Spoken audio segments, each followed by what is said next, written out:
Wakati refa yupo umekabili wachezaji wazuri bado unakuja. Wewe unaroga unakuja na njia bado hatuna hiyo kidogo yake. Ongea na katikati leo burudani bwana. Sajili utachukua kombe. Wewe unasajili uchawi, utafeli. Ngani ngapi leo?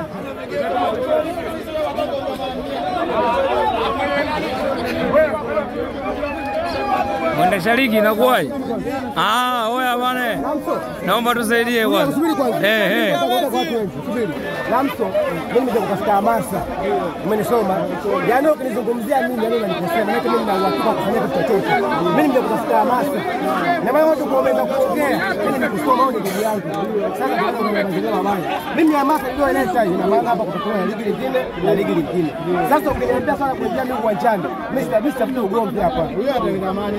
Mimi natangaza amani na maana ukinichukulia vibaya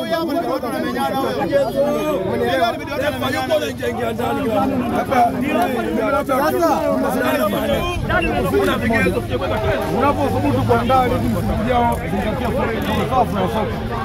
Sababu kitu ambacho umekifanya kwenye mtoano sio kitu sahihi, kwa sababu tayari kwenye mtoano aziangalie pointi. Atakuwa na pointi 100.